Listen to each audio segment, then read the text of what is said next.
नमस्कार। तो सवाल ये है कि डॉली चाय वाले के साथ बिल गेट्स ने चाय क्यों पी? और दूसरा सवाल, डॉली चाय वाले के साथ मुकेश अंबानी चाय क्यों नहीं पीते हैं? बहुत पेचीदा सवाल है और इस सवाल का जवाब देने के लिए हमारे पास एक सचमुच का बड़ा वाला एक्सपर्ट मौजूद है, जो डाइवर्सिटी पर, दुनिया के ग्लोबल पूंजीवाद पर और फिल्मों का और स्टाइल का बड़ा जानकार है। पता नहीं कितनी किताबें लिख चुका है। एच एल दुसाद जी, स्वागत है एच एल दुसाद साहब। बहुत बहुत सर ये धन्यवाद सर। बताइए, सर आपसे जानना चाहेंगे कि जो दो सवाल मैंने रखे कि जी डॉली चाय वाला, एक साधारण चाय वाला नागपुर का, अम्बेडकराइट दलित आइडेंटिटी के साथ जय भीम बोलता है, उसके साथ बिल गेट्स जो दुनिया के सबसे अमीर लोगों में हैं, वो बहुत सहजता के साथ एक चाय मांगते हैं और चाय पी लेते हैं। मुकेश अंबानी या भारत का कोई उद्योगपति किसी दलित के साथ चाय पीने की नहीं सोचता है। बल्कि इससे जुड़ा हुआ सवाल ये भी है कि दुसाद रेस्टोरेंट दिल्ली में, बॉम्बे में, दिल्ली आगरा राजमार्ग पर क्यों नहीं चल सकता है? प्लीज आप बताएं कि ये क्या मामला है। बहुत बहुत धन्यवाद सर।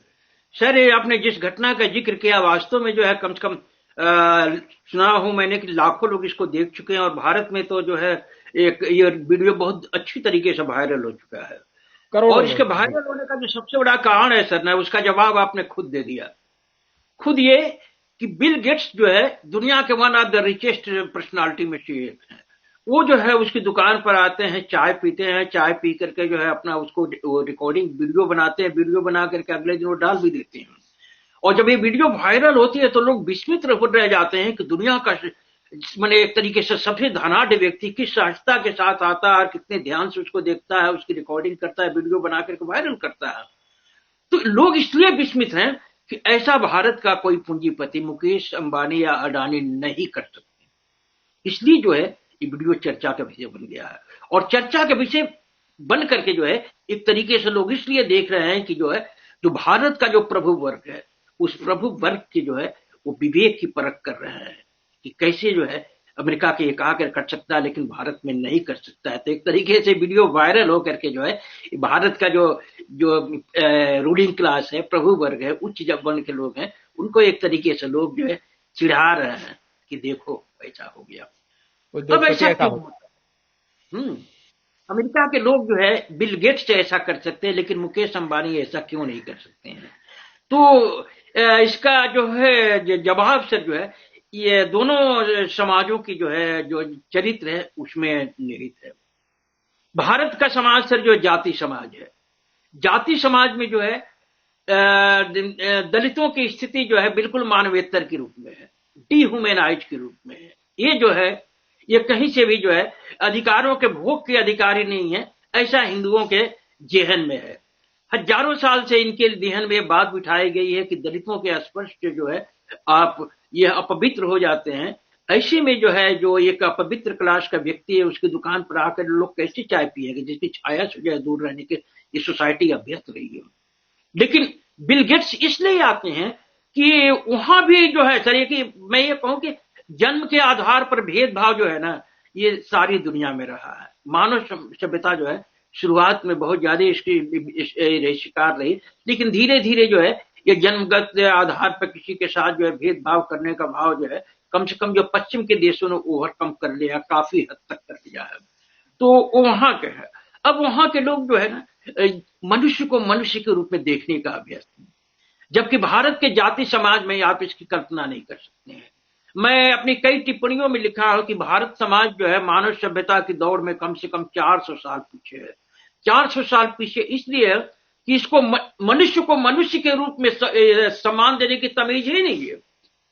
ये जन्मगत आधार पर कौन उच्च वर्ण में पैदा हुआ उसको सम्मान दे रहा है, जो निम्न वर्ग का व्यक्ति है उसको जो है मैंने उसके साथ हिंतर व्यवहार करना है। और दलितों के साथ तो जो है बिल्कुल एक तरीके से जैसे कुछ रोगी के साथ किया जाता है उस टाइप का व्यवहार करना है। तो जिन दलितों की स्थिति भारत के समाज में एक कुष्ठ रोगी जैसी रही है, पवित्रता का जो एक जो डिपो रहे, उनके साथ आकर के भारत का मुकेश अंबानी या अडानी कैसे चाय पी सकते, इसकी कल्पना लोग नहीं कर सकते हैं। लेकिन मुकेश अंबानी और अडानी से भी बढ़ करके जो बिल गेट्स है वो आते हैं और पीते हैं। तो इसलिए पीते हैं सर कि वहां का समाज जो है जन्म के आधार पर किसी को छोटा बड़ा समझने की मानसिकता से धीरे धीरे जो है काफी हद तक उभर चुका है। एक सवाल है सर यहाँ अपना पर मेरा, सर एक प्रश्न है कि देखिए अमेरिका में तो स्लेवरी थी, भारत में उस तरह की स्लेवरी नहीं रही है, दूसरे तरह की स्लेवरी रही है, लेकिन देखते देखते अमेरिका यहाँ पहुंचा कि जिन ब्लैक्स को आदमी नहीं समझा जाता था उसको उन्होंने व्हाइट हाउस में बैठा दिया। और आज की तारीख में अमेरिका के ज्यादातर काफी मतलब बड़े फिल्म स्टार और टीवी स्टार ब्लैक्स हैं। रिहाना जो है ब्लैक है, मतलब डेंजल वाशिंगटन से लेकर सारे लोग वहां पर आप जानते हैं। तो आप उसके अध्येता भी हैं और आप इस विषय के तो मुझसे बहुत ज्यादा इस विषय पर आपका अध्ययन भी है।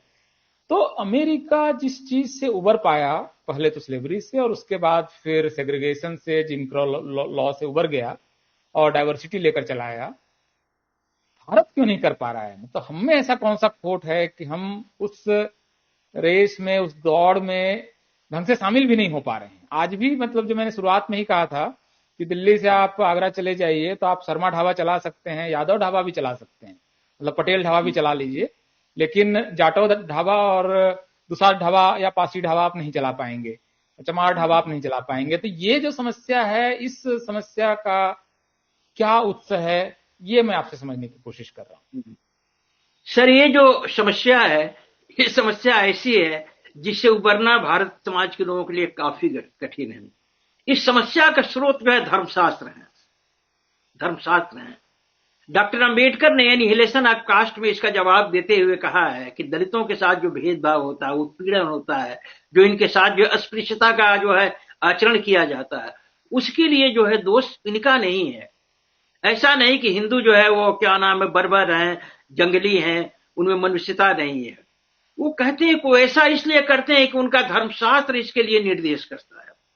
तो धर्मशास्त्रों में जो चार वर्ण के जो है, चार कैटेगरी के समाजों का जो ये है डिवीजन है, उसमें जो है दलित जो है निम्नतर वर्ण में आते हैं और इनकी स्थिति जो है बिल्कुल जो है डिह्यूमनाइज्ड रही।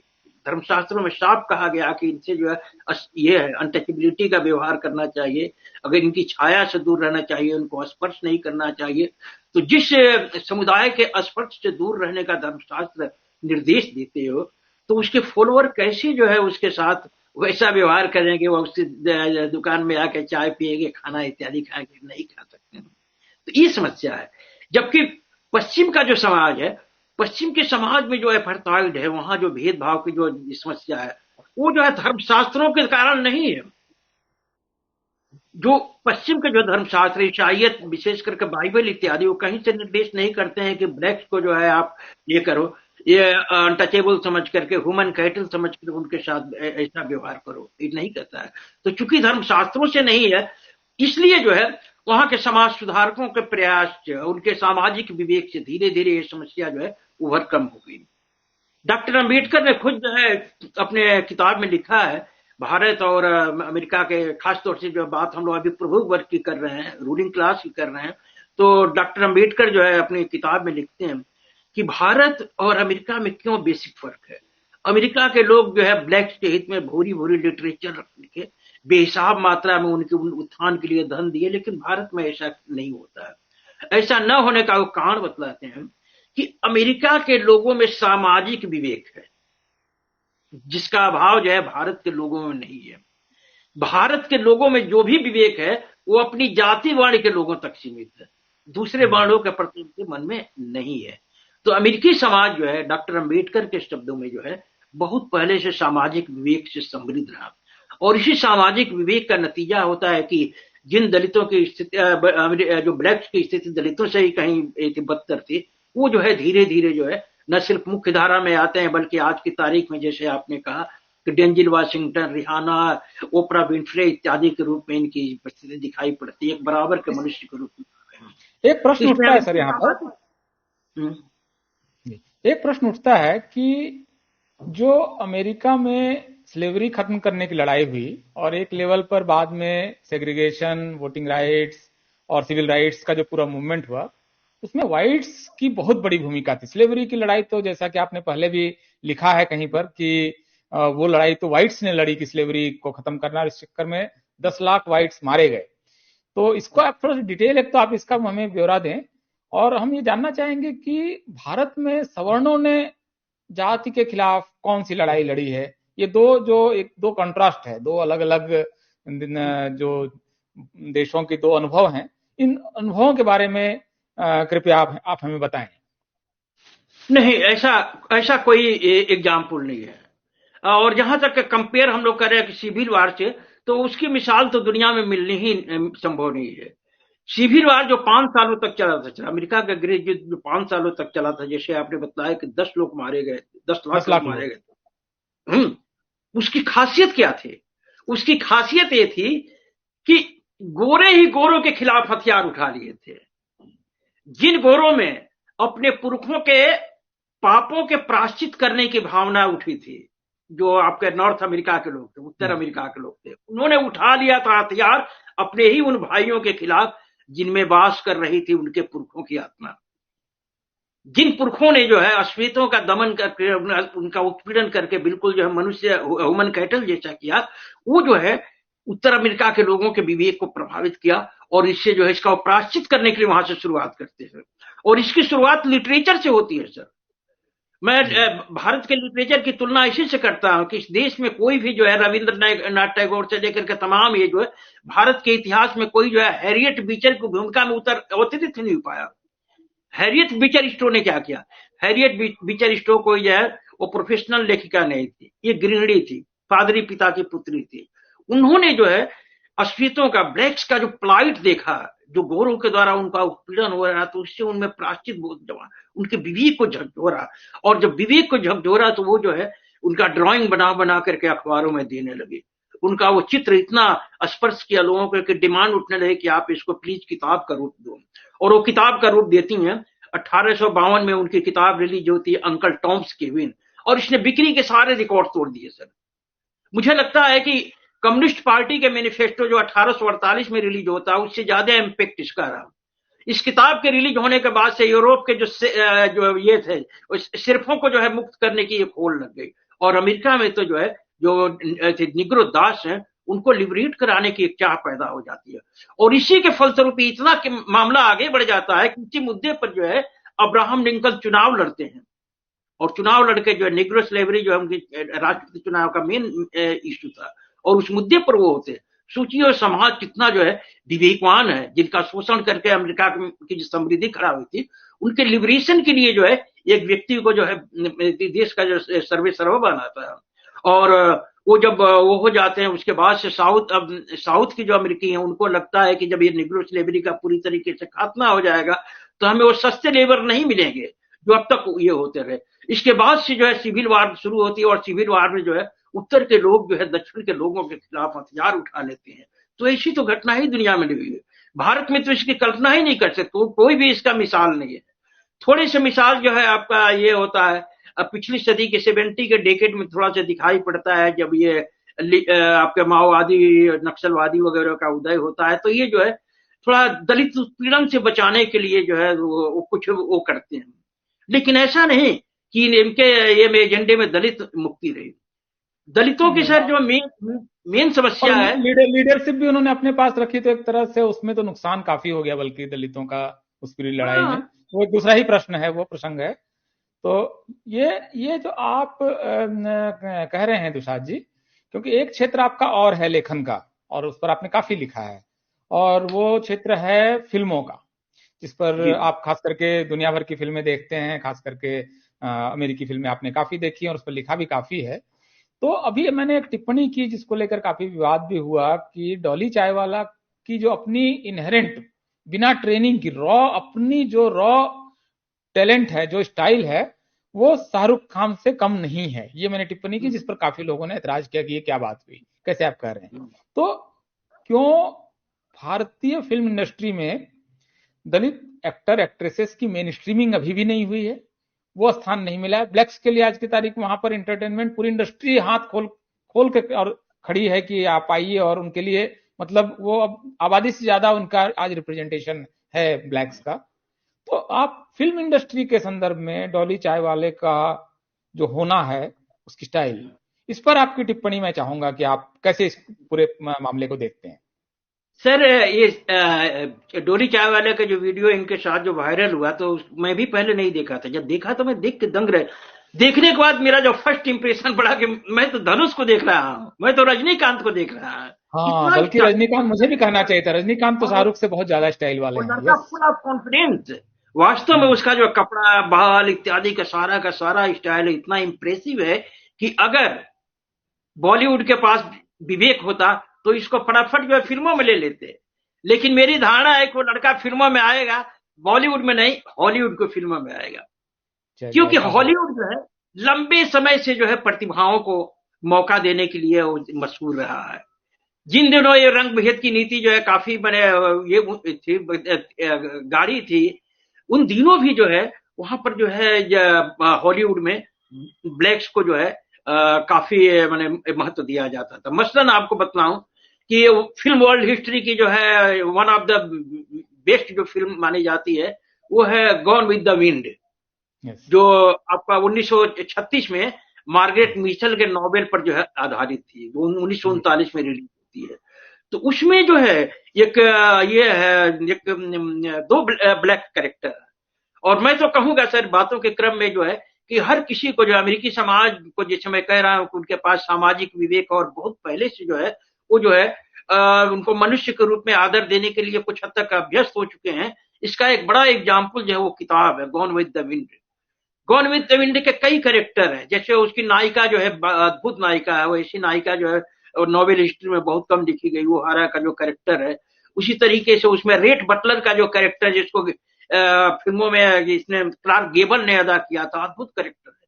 लेकिन उनके साथ जो उसमें दो ऐसे कैरेक्टर और है, एक कैरेक्टर है वो हारा जो मैंने ये है रूलिंग क्लास की लड़की है, उसके पिता का एक दोस्त जो है वो ब्लैक से मतलब दोस्त का दास है, लेकिन वो फ्रेंड जैसा है। और उसका मालिक जो है उसको जगह जगह ले जाता है पोकर खिलवाने के लिए, पोकर में भारी पैसा जीत करके अपने मालिक को दे देता है। उसी परिवार में वो हारा के लिए जो है जो मेड सर्वेंट रखी गई है वो जो है मैमी नाम का एक कैरेक्टर है।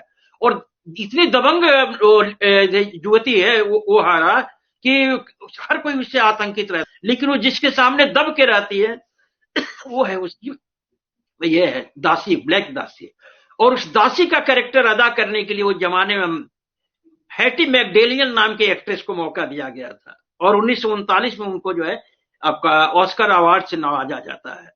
ऑस्कर अवार्ड तो आप जानते ही हैं कि फिल्मों की प्रतिभा का जो है सर्वोच्च निदर्शन होता है। तो 1939 में जो हैटी मैकडेनियल को मिला था, उसके बाद चल करके जो है 1963 में लिलीज ऑफ द फील्ड के लिए सिडनी पोइटियर को मिलता है। सिडनी पोइटियर का नाम लेने पर आंखें भर आती है सर। तो 1963 में सिडनी पोइटियर को मिलता है। और उसके बाद तो चल करके नई सदी में 2000 के बाद जो है वो धारा ही वहां पर खुल जाती है। एक तरीके से ऑस्कर में जो है डाइवर्सिटी लाने का एक ये मुहिम छिड़ जाता है। उसी के फलस्वरूप आप देखते हैं कि एक साथ जो है हैली बेरी को मॉन्स्टर बॉल में ट्रेनिंग डेज के लिए जो है डेंजल वाशिंगटन को जो मिलता है। और उसमें 5 बेस्ट की कैटेगरी में ये भी शामिल थे, विल स्मिथ भी शामिल थे अली जी। फिल्म के लिए। तो यहाँ से एक फ्लड गेट खुल वहां जाता तो और खैर मार्लिन मोनरो से लेके सब लोगों ने डाइवर्सिटी लाने का इतना प्रयास किया, मार्लिन ब्रांडो ने, मतलब वहां तो एक धारा ही रही है कि सबको मौका देना है। तो ये एक, लेकिन भारत में शायद अभी भी हम बहुत पीछे हैं एक तरह से, खास करके डाइवर्सिटी के मामले में। फिल्मों में डाइवर्सिटी तो अभी बहुत शायद दूर ही है, और इस वजह से बहुत चुने हुए 2 4 5 10 परिवारों के लोग और प्रभावशाली लोग चिट्ठी लेकर जाते हैं और काम मिलता है टाइप का ही अभी भी चलन तो यही है। जरूर ऐसा है कि अब कुछ चिट्ठी लेके जाते हैं, उसमें कुछ टैलेंटेड भी होते हैं, लेकिन बगैर चिट्ठी के तो काम नहीं मिल सकता वहां पर। तो ये तो स्थिति है। इसमें एक चीज, अब दूसरा चीज जो आपने फिल्म हिस्ट्री के बारे में एक डिटेलिंग आपने हमें दी, तो ये दोनों फील्ड में, इंडस्ट्री में और फिल्म वर्ल्ड, कम से कम 2 जगह डाइवर्सिटी का क्या फायदा है ये अमेरिका ने साबित किया है। मैं आपसे जानना चाहूंगा, जो दर्शक आपके खास करके डाइवर्सिटी पर किए हुए काम से परिचित नहीं है, तो अब चूंकि आपने हमें 2 चीजें तो मुख्य रूप से बताई कि मतलब डॉली चायवाला का होना भारत के उद्योगपतियों के लिए कितनी असहज बात है और किस तरह से उसको लेकर सहज नहीं है। दूसरा, आपने वहां के हिस्टोरिकल कॉन्टेक्स्ट में बताया कि क्यों अमेरिका अमेरिका बन गया और भारत कैसे भारत ही रह गया। तीसरा, आपने फिल्म इंडस्ट्री की बात कही। अब मैं आपसे एक चीज और जानना चाहूंगा कि ये जो डाइवर्सिटी का विचार है, इसको आप हमें संक्षेप में थोड़ा समझाइए 5 मिनट में कि क्या विचार है और आप इसके दीवाने क्यों हैं। क्यों आप चाहते हैं कि भारत का जो उद्योग जगत है और भारत का जो समाज है वो डाइवर्सिटी को अपना ले? तो अमेरिका हो, न्यूजीलैंड, हर जगह जो है जन्म के आधार पर सताए गए लोगों का एक समूह रहा है, जिसका जो है आप कह सकते हैं कि जिनके हाथ में सत्ता रही उनके द्वारा जो है उनका जो है ये उत्पीड़न हुआ, बहिष्कार हुआ। वही चीज दलितों के साथ होता है। तो मेरा एक मानना है बात सर, कि चाहे दलित हो, चाहे अमेरिका के ब्लैक्स हो, चाहे आपका जो है न्यूजीलैंड और ऑस्ट्रेलिया के मूल निवासी, सबके साथ एक समस्या रही सर। वो समस्या क्या थी? शक्ति के स्रोतों से बहिष्कार।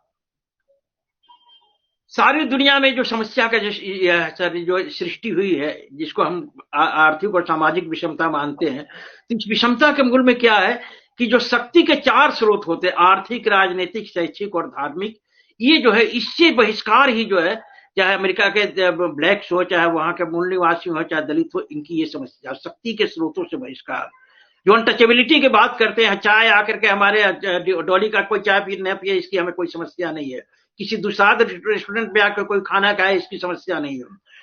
डॉक्टर अम्बेडकर ने कहा है कि अनटचेबिलिटी का असल चीज है एक क्या बोला जाता है उसको, एक्सक्लूशन, बहिष्कार।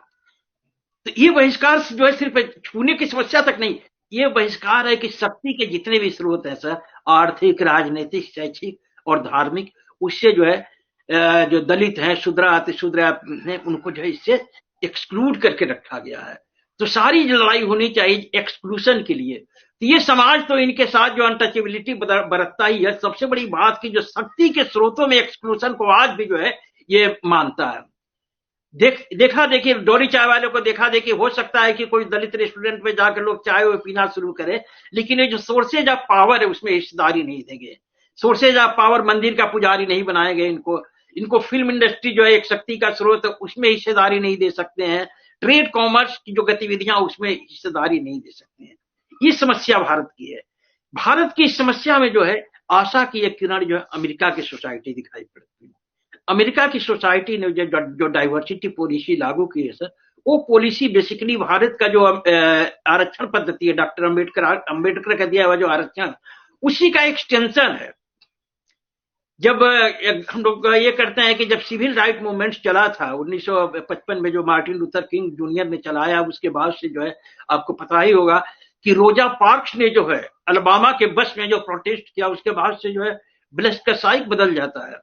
बस में बैठने के लिए उन्होंने उनका जो एक क्रांतिकारी काम किया कि गोरों की सीट पे बैठ गई थी।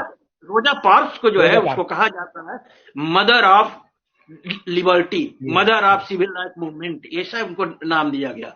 तो उन्होंने जो है अलबामा के बस में जो आरक्षित सी सीटें जो है ब्लैक्स के लिए, उस पर जो है जब एक गोरी महिला बैठना चाहती थी, करने के बाद हिस्ट्री बदल गई और ब्लैक्स का साइक भी बदल जाता है।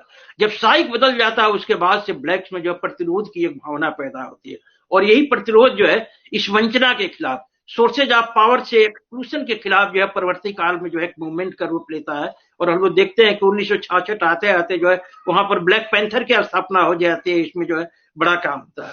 ये जो इनकी तरफ से जो है ये प्रतिरोध की भावना जो पैदा होती है, इस पर अंकुश लगाने के लिए लिंडन बी जॉनसन ने 1967 में एक आयोग बिठाया। जस्टिस ओटो कार्नर थे, उनके अध्यक्षता में आयोग बैठा। और देखिए नीयत कितनी सही थी उनकी, लिंडन बी जॉनसन की। मुझे लगता है कि जुलाई जो है 1967 में यह आयोग बिठाया जाता है। कर्नल आयोग की रिपोर्ट में बतलाया जाता है कि अमेरिका में डिवीजन है, ये समाज जो है अशांति की तरफ बढ़ रहा है।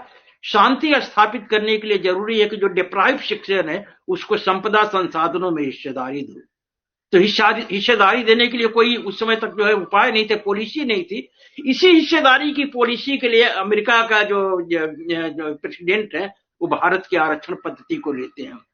मार्क गालंटर नाम के एक थिंकर है, अमेरिकी थिंकर है, उन्होंने काफी कुछ लिखा है। वो साफ कहते हैं कि जो अमेरिका की डाइवर्सिटी पॉलिसी है, बेसिक आइडिया जो है इंडिया से की हुई, वो बोरो की हुई है। तो अमेरिका जो है भारत के आरक्षण को जो है वो लेता है, और लेने के बाद से उसका जो विस्तार जो है all force sources of power तक कर देता है। जिसे भारत में किया गया, लड़ाई लड़के बाबा साहब लंबे समय तक लड़े, तो उनको शक्ति के कुछ स्रोतों तक अपने इसको कन्फाइन किया गया है। मसलन जो है आप स्कूल के एडमिशन में आरक्षण पा सकते हैं, नौकरियों में पा सकते हैं, पॉलिटिक्स में पा सकते हैं, ये सब तो है, लेकिन शक्ति का और भी स्रोत है ना। बाबा साहब ने खुद कहा है कि धर्म एक स्रोत है, और उससे जो है अपना समाज जो है पूरी तरीके से एक्सक्लूड है। आपने कई बार आपने लेख लिखा है कि जो एक भारत की इकोनॉमी के पैरेलल जो है मंदिरों की संपत्ति है, जिसके लाखों खिलाफ करोड़ जो की, है इसमें कोई हिस्सेदारी ही नहीं है, मतलब MK बड़ा ये होता है। तो बहरहाल वहां जो ये अमेरिका के जो लिंडन भी वो करते हैं कि हिस्सेदारी देना चाहिए, तो एक आह्वान करते हैं अमेरिका के सामने कि America should reflect everywhere, America हर जगह दिखना चाहिए। अमेरिका दिखेगा कैसे? अमेरिका की सोसाइटी जो है रेशियल सोसाइटी है, जहां 71 या 72% के आसपास जो है रूलिंग क्लास गोरे हैं, बाकी जो है वहां पर 28 से 29% के आसपास जो है उसमें ब्लैक्स हैं, हिस्पैनिक्स हैं, रेड इंडियन है, जिनको नॉन व्हाइट कहते हैं, अश्वेत की आबादी है। तो वहां का समाज भी जो है, जैसे भारत में आप कह सकते हैं कि ब्राह्मण है, क्षत्रिय है, वैश्य है, शूद्र अतिशूद्र है, तो वहां की सोसाइटी जो है गोरा प्रभु वर्ग, 13% ब्लैक्स, 11% जो है आपका जो हिस्पैनिक्स, 1.5% आपका वो रेड इंडियन, 3.5% एशियन पैसिफिक मूल के लोगों से मिलकर के कंसिस्ट होता है, जिनको अल्पसंख्यक समुदाय कहा जाता है। तब वो कहते हैं कि अमेरिका का सोसाइटी जो है, अमेरिका शुड रिफ्लेक्ट एवरीवेयर। इसका मतलब है कि अमेरिकी समाज की जो नस्ली विविधता है ये हर जगह दिखनी चाहिए। मसलन जो है किसी ऑफिस में जाते हैं, कोई काम के लिए जाते हैं, तो जो अमेरिका की आबादी अगर 100% है तो उसमें 70% 10 में से 7 ही जो गोरा होना चाहिए, बाकी 3 जो है दूसरे जो है नस्ली समूह है उनको ये होता है। यहां से वहां पर जो डाइवर्सिटी पॉलिसी शुरू होती है, और इस डाइवर्सिटी पॉलिसी की सफलता में सर वहां के रूलिंग क्लास का बहुत बड़ा योगदान था, बहुत कुछ स्वेच्छा से था। तो जिससे मैं कहा कि फायदा हुआ उनको, उद्योग को फायदा हुआ, फिल्मों को फायदा हुआ, हर क्षेत्र को फायदा हुआ, तमाम जगह का टैलेंट आया। तो अमेरिका बनाई इसलिए क्योंकि उसने हर तरह के टैलेंट का स्वागत किया। उन्होंने भारत की ऐसा नहीं कहा कि व्हाइट्स को ही बैठाएंगे हर जगह, ये जिद नहीं थी उनकी। भारत की सर एक बड़ी जो है समस्या है क्या, इस देश के योजनाकारों ने, इस देश के जो इतिहासकार और समाजशास्त्री हैं, उन लोगों ने इस बात का सर ये हिसाब नहीं किया कि जो वर्ण व्यवस्था जिसको है, जो हिंदू धर्म का प्राणाधार वर्ण व्यवस्था है, वर्ण व्यवस्था बेसिकली जो सोर्सेज ऑफ पावर के डिस्ट्रीब्यूशन की व्यवस्था है, इसके तहत हजारों साल से जो शूद्र अतिशूद्र, दलित, आदिवासी, पिछड़ों को जो एक्सक्लूड करके रखा गया शक्ति के स्रोतों से, ह्यूमन रिसोर्स की इतनी बर्बादी तो विश्व इतिहास में कहीं नहीं हुई। आप कल्पना करें जो है, अगर जो हजारों साल से जो है ये जो सर्विल क्लास है, ये जो श्रमिक वर्ग है, इनको जो है तमाम सेक्टरों में हिस्सेदारी मिली हुई थी, तो कहां से कहां चला जाता है। तो अमेरिका के उत्थान का बड़ा कारण वही है। आप याद करें सर, 70 के आसपास जो है अमेरिका के पैरेलल जो रसिया हुआ करता था, हम तो छोटे थे उस समय, तो रसिया के हम लोग वहां रसिया हुआ करता था। लेकिन आज रसिया जो है विकास की दौर में अमेरिका के सामने कहीं कुछ नहीं है। अमेरिका डिस्ट्रीब्यूटेड जो है सबसे समृद्ध है। तो समृद्धि का जो बड़ा कारण है कि उसने जो है जो डिप्राइव सेक्शन है उसके टैलेंट को हर क्षेत्र में यूज किया। उसने जो है देश के लोगों को जो है वो क्या नाम है, जो उनमें प्रतिभा है उनको जो है आमंत्रित किया अपने ये कंट्रीब्यूट करने के लिए। और मुझे उम्मीद है कि अपना डॉली चाय वाला भी जो है वहां जा हॉलीवुड में मौका पा सकता है बॉलीवुड के पहले। तो बहरहाल अमेरिका में जो डाइवर्सिटी पॉलिसी लागू होती है उसके तहत जो है ऑल सोर्सेज ऑफ पावर में हिस्सेदारी देने की एक पॉलिसी बनती है। वो सिर्फ नौकरी तक सीमित नहीं रहती है, नौकरी से आगे बढ़ के तमाम सेक्टरों में।